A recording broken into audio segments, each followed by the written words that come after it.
Bon, pardon, je vais faire anglais, mais peut-être j'ajouterai un peu de français. D'accord? Si vous ne comprenez pas quelque chose, vous levez la main, je saurai que c'est une question de compréhension de langue.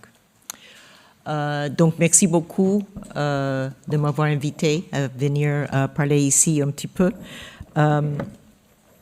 Donc, j'ai commencé ma carrière aux États-Unis où j'étais strictement litigator.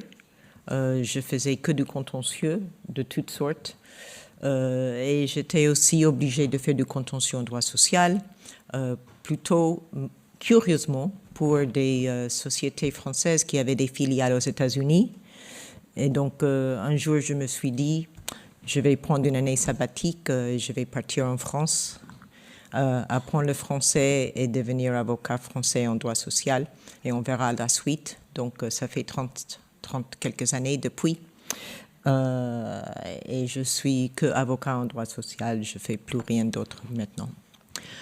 Donc, je voulais essayer de parler avec vous aujourd'hui plutôt sur un petit peu de contraste entre France et États-Unis, parce que la plupart de mes clients sont américains et je trouve intéressant d'essayer de donner la perspective d'un Américain qui veut faire des restructurations ici en France en particulier, mais bien sûr aussi en Europe. Donc maintenant, je vais changer à l'anglais.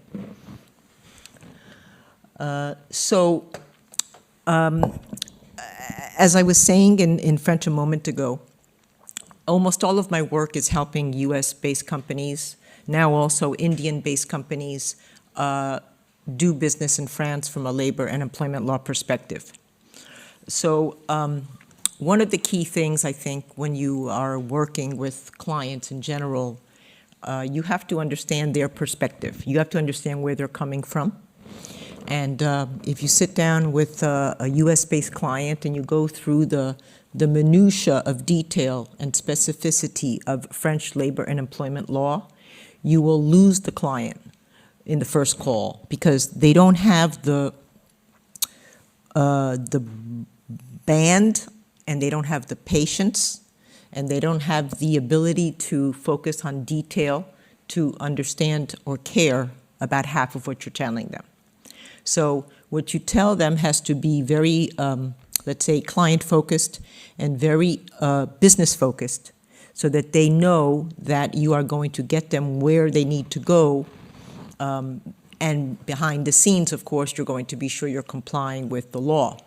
But they really don't want to know about the law. And even if 15, 20 years ago, we would write 20-page memos explaining every detail about everything that was going to happen, of course, nobody does that anymore. And they won't read it, and they won't pay for it. So there's just no point in trying to force a square peg into a round hole. So on this slide, I wanted to just try to put some of the things that I think are important to understand in terms of the compare and contrast of the US and France.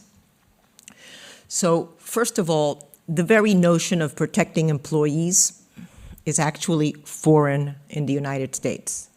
That doesn't mean that you can do anything you want to do. There certainly are, let's say, health and safety rules all over the United States.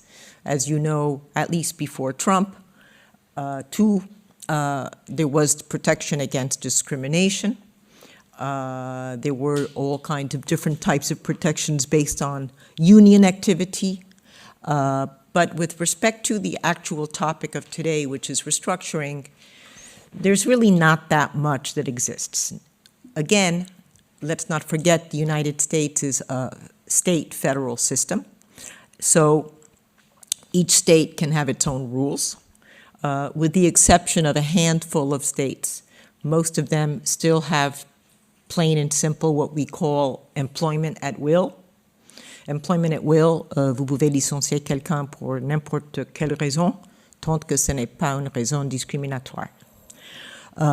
We all know, of course, because we've heard all of the discussion so far this afternoon, that it's absolutely not the case in Europe. And in Europe, you need to have legal protections in place to be sure you are not terminating somebody without cause, legal cause. The other big difference is a cultural difference. The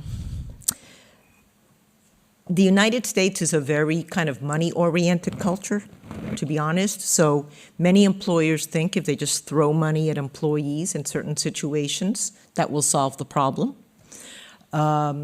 It's not always like that in Europe, even if this culture has also become a little bit more money-focused. But for the most part, you have a lot of employees, especially unions and works councils, who stand on principle, and they have ideology, and they're not going to accept something just because you give money for it.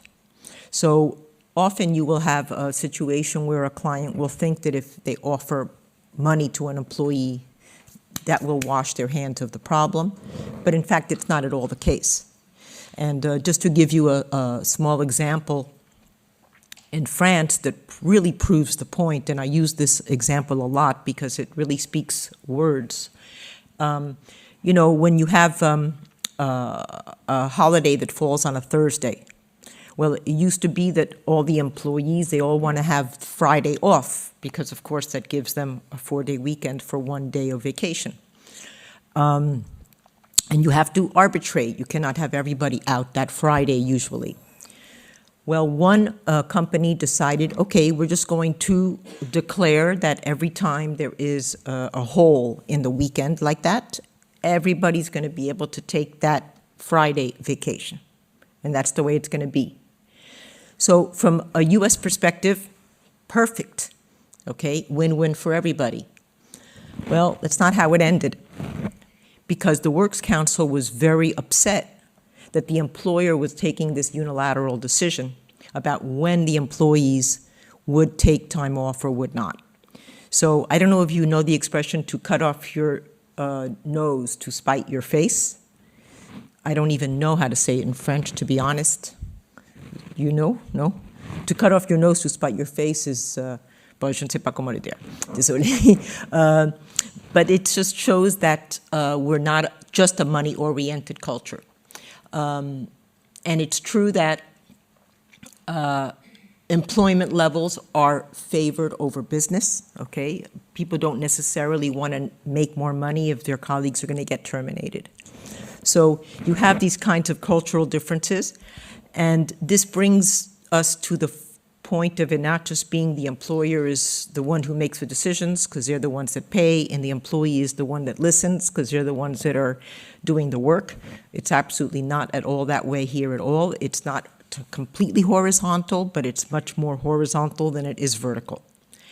And then the last point, which is probably the most difficult, is the idea of the different stakeholders that you have to deal with. In the US, unless you have a union, and I'll just say a word about that in a moment, it's really employer-employee, okay? There's really nobody else. True, if an employee is claiming that they're being discriminated, there is the Equal Opportunity Employment Commission, the EEOC, which is a governmental agency that you have to go to, tell them what your story is, and they will just say, go ahead and sue, or we are interested in this case, we're the ones that are going to bring the lawsuit. But that's it. There's no other involvement. We know that in Europe it's much more complex, okay? And I like to use the idea of Aikido, where you have to fight this one and fight this one and this one and keep your eye on the ball at all times, because you have to be managing at the same time the employees, the Health and Safety Committee, the works councils, eventually the unions, the labor inspector. And now we have all different levels of labor administration that get involved in restructuring. And of course, finally, the courts. So it's a much more complex environment where you always need to be keeping your eye on all the different actors. And this is a very big contrast from the United States, where many US employers actually believe that whatever they want to do, they can do it. Now, specifically with respect to restructuring rules in the United States, as I said, we don't have employment at will in Europe, okay? This is an American concept. We need to justify our redundancies. In France, you really need to be in bad shape. And so when a client says to me, oh yeah, we're making a lot of money here, here, here, here, because they like to talk about the positive part, it's a very optimistic culture, you have to help them understand what you need to do to create a legal justification. And it's very counterintuitive to them, because they believe that if they're making today, I don't know, $20 billion, that they have the right to make $25 billion just by doing some kind of restructuring, offshoring, firing some people. But that is not, as you know, because every country has a little bit of a different idea of what is a legal justification, but it's all around the same theme, okay? So I'll come back to that in a moment. Information and consultation, of course, I don't need to say much more right now about that because we've all been talking about it all afternoon. But of course, you need to be engaging in information and consultation with works councils whenever you have more than 10 employees being terminated within a 30-day period of time. For the past almost 10 years now, the way in which we do these restructurings in Europe, and particularly in France, have really changed. I have to say a change for the better, in the sense that before, when you would say to a client, you are going to need to engage in this process, and they would say, okay, how long will it take? You actually had to look at them and say, I have no idea. And it was very bad for business, very bad, because companies can manage many things if they have some degree of certainty about certain things.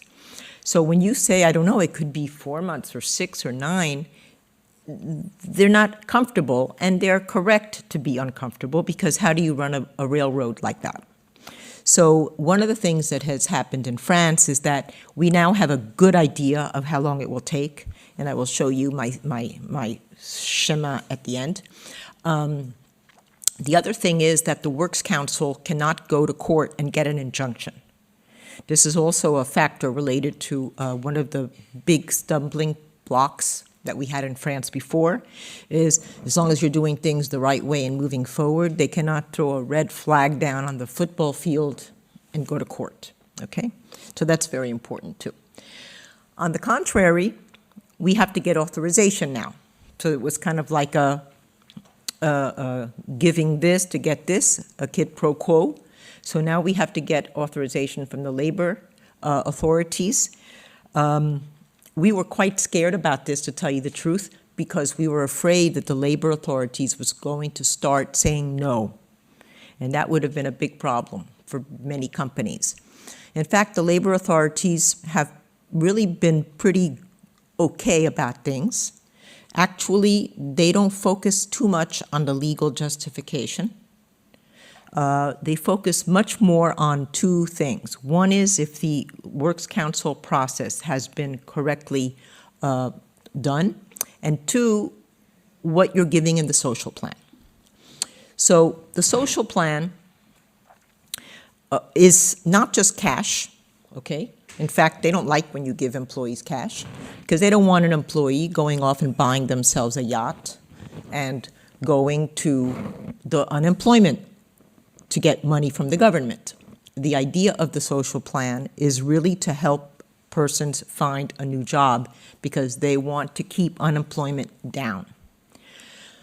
So what the labor authorities are going to look at when they decide to say yes or no, they're going to look to see whether the social plan is sufficient. That's what the labor code says, okay? Sufficient? I don't know what sufficient is. Overall, sufficient is going to be judged by what is the strength of the company. Is it really, really poor and struggling? Or is it really not that bad off? Does it have a lot of resources? Does it have a strong economic case or not? And I like to think that the stronger is your economic case, the poorer you are, so maybe the social plan could be a little bit less strong.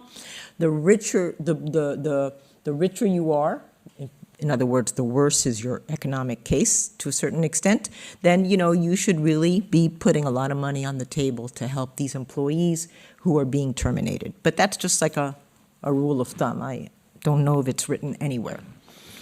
And of course, there's going to be strict rules on timing and the indemnities that you have to be paying the employees that I will talk about in a minute. Now, I wanted to say one word about the unions in the U.S. before we go to the next slide.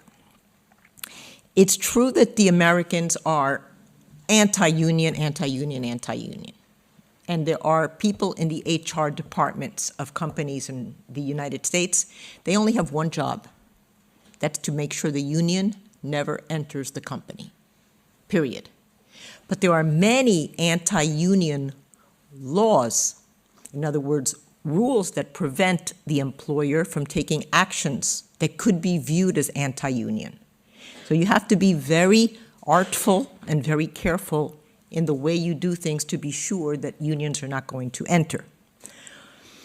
I've had a lot of conversations with HR people in the US about this, because at first I couldn't understand why are they so anti-union? What is the problem? And one day an HR person said this to me, and then I understood. He said to me, Roselyn, when a union enters a workforce in the US, the employee thinks that they are supposed to ask the union for vacation. Okay? What he was saying to me is the union enters the core, the heart of the organization and starts getting mixed up in the management, in the operations, and the way the company is being run, so that the employees don't even know anymore who is the real boss. They start confusing the company with the union boss. We don't have that in France. Okay? You can complain all you want about unions in France. You're never going to have that problem. They really know what is their corner, what they're supposed to do, not do. Never have I seen an employee think they have to go ask the union head whether they can or take a vacation day or not. But in the US, usually the unions get involved in all of that. So they don't like the unions, okay? And their job is really to keep them out. And the minute you speak to an American about whether they should unionize or whether they want to sign a collective bargaining agreement, because under certain rules in France, you could be better off to negotiate an agreement than just to follow the law, they cannot even hear to the end of the sentence, because anything that involves negotiating with a union, they don't want to have anything to do with it. Now, key features of the restructuring laws. I'm not going to go into too much detail because I want us to move along to my colleague's presentation, but the legal justification is really tricky because if you're not in the red, so to speak, okay, if you're not losing money, which was the original idea of being in an economic difficulty, the other criteria is that you need to do this restructuring in order to safeguard your competitive position in the market. This is much more nuanced, okay? And actually, one of the funnest things to do, I think, as a labor lawyer in this area is to build this economic justification, because you get to ask a lot of questions and speak to them about the competition. For example, is there another factory, and is your factory as productive as their factory? And are you losing money? Are you using sales? Are you losing gross margin? And at the end of the day, actually you have to pass what we say in English is the straight face test. I don't really know how you say that in French either. Il faut pouvoir raconter le motif économique sans rire. Okay? Il faut croire suffisamment pour le dire avec sérieux. So, in my experience, we always find a legal justification. It's subjective, it's objective, you can build certain different concepts, but always you're going to find a way to do it. It just takes time. It takes time because it's hard to find the people in the company that are going to have the knowledge to help you build it. It's not going to be the in-house lawyer. It's rarely going to be the HR person because they don't sometimes have the sophisticated knowledge. So, for example, you may want to have to speak to the head of the plant, and then maybe you want to speak to the head of the sales activity. So to build it, you just need a lot of cooperation and a lot of dialogue with the client, and the clients are not always so willing to engage in that level of detail. The information and consultation process, I'm going to show you a slide at the end that will really explain it a little bit in more detail. As I said, you need labor authorization approval. You do need to engage in a selection criteria exercise, which is very difficult to do. So, for example, if you have 20 accountants and you need to terminate 12 of them, the question is which 12 of the 20? You cannot terminate the older ones. You cannot terminate the bad ones, because the whole foundation, as you know, of an economic termination is it has to be non-inherent to the person. It has to be about the business and not about the performance of the employee. So to do this selection criteria, French law has specific criteria. You have to look to see how many dependents the person has. You look how many years they're in the company. You look a little bit at their age. And you have to come up with a structure about who would be the one that would be terminated of the 20 accountants, which 8 would remain.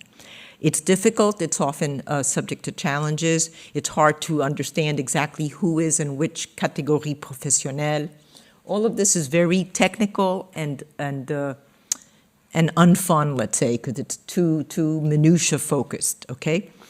But it's something you have to do, because if you choose the wrong person, they would be able to make a claim in court for unlawful termination. As I said, in the social plan, you need to be helping the person find another job. But this obligation exists even if you don't have a social plan. A social plan is only when you have more than 50 employees in a company and you have more than 10 terminations within a 30-day period.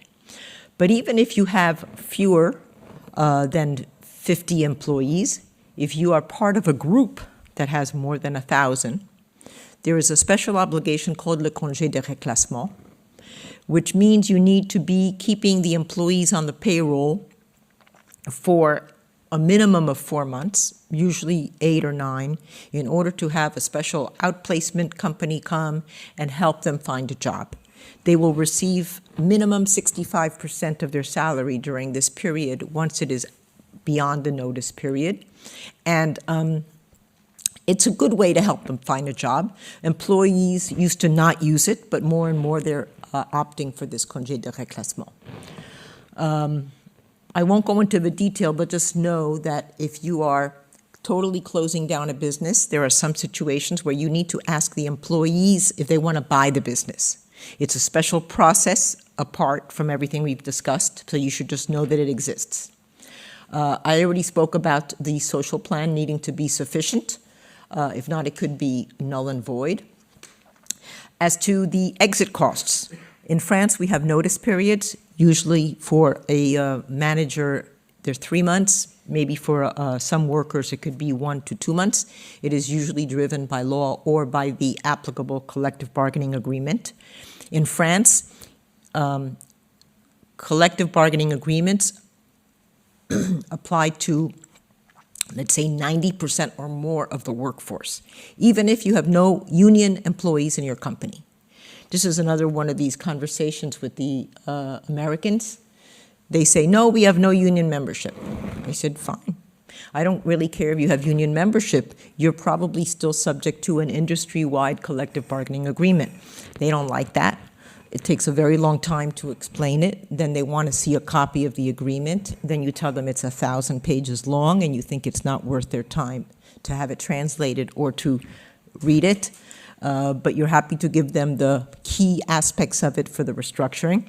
But, you know, it takes them a while to get their head around it and decide it's okay.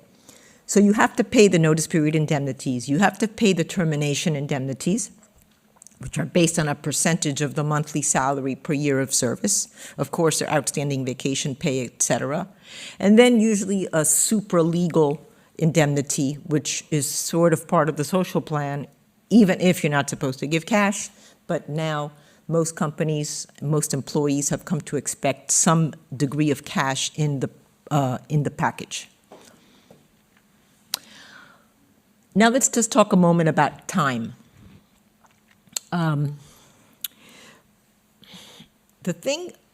This is a problem. Even if I said to you it's been partially resolved, and it has, because now we can more or less guess or pretty much estimate the time that is required.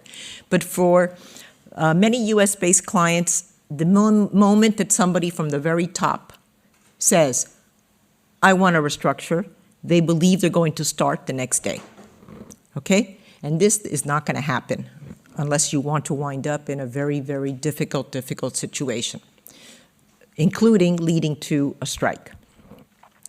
So one of the myths that needs to be explained is that you are not supposed to have taken the decision to restructure until you have completed the Works Council process. In France, there is no co-management, co-gestion. There is no coming to an agreement or negotiating an agreement like in Germany or like in Spain. In France, it's very simple. You have to give the Works Council sufficient information, and it's a lot of information. When I was listening to Guillermo speak, it sounded mostly like the Spanish system. You have to give a lot of information so that they have everything they need in order to understand, ask questions, and give an opinion, okay? The opinion can be oui or no. Actually, you don't care if it's oui or no, okay? Which is the part that really drives the Americans crazy. Because to tell them they have to go through this whole rigmarole for nothing, because at the end of the day, they may still say no and you don't care, for them it is such an idiotic waste of time that they just can't get it. And on top of it, you have to tell them that they have to be kind of like lying to the employees, because they have to be speaking about a contemplated project and maybe, envisaged. You know, you give them all these words they're supposed to use, and they know it's not true, because they know they're going to do this no matter what. So the idea of being a little bit, I guess, less than candid, okay?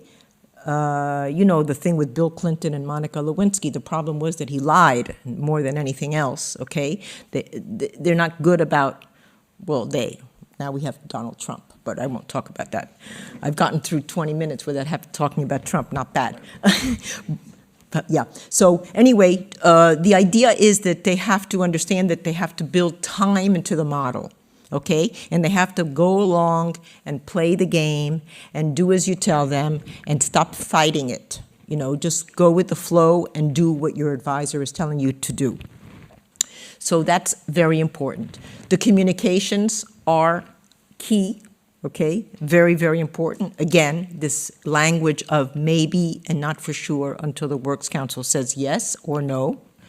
And so the timeline is very important. Okay? And this is something that is critical, because they have to understand that if they don't respect the timeline, then you mess everything up.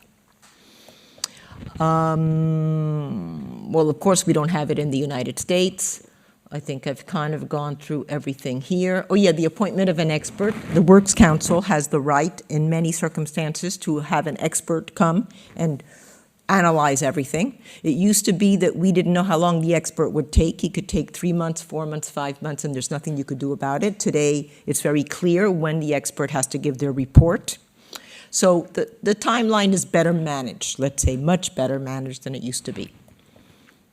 Costs and risks, I think I'm going to skip over this because I don't have too much time. Now, I'm sorry for the quality of this slide, okay? Because I took an image of a slide I had from a prior engagement. But believe it or not, this slide kind of says it all, okay? It is kind of complex, and I'm not going to really walk through all of it, just to say to you that you have the negotiated agreement route with the unions, which sometimes can be better, but because the US-based companies will never accept the one on the left. You will have to come onto the right and do a unilateral presentation to the Works Council. The maximum Works Council from start to finish is 2, 3, or 4 months based on how many employees are being terminated. The expert has to give their report within 15 days of the second meeting.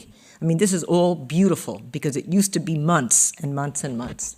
And then after you're done with all of this, you go to the Labor Administration and they have 15 days or 21 days to say yes or no. And that's when you can start looking for the new jobs and the job saving plan and the outplacement, et cetera, et cetera. So this is a good representation. If you like it and want it, just tell me and I'll send you a cleaner slide of this. This is a slide I made about 10 years ago, maybe 15 years ago. It's still good because it really kind of summarizes the key things. If you can get your client to just follow this, you're doing good because it's all there. The timing, the costs, the Works Council, and then the implementation. So I don't know, are we going to give the slides to everybody? Yeah, okay, then you'll have it later. And not today, no, in a few days. Oh, yeah.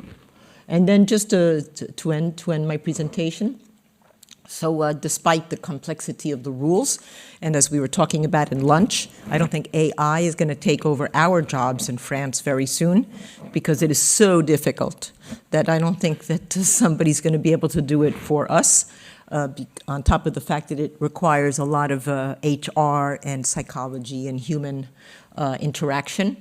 You have to build a strong legal justification. You have to build a robust job-saving plan. You must anticipate the costs. That's the first thing out of the box. You have to understand what it's going to cost the client. And make sure your business is staying steady and you're not going to have too much business disruption or strikes as a result of the restructuring. I'm done. Thank you.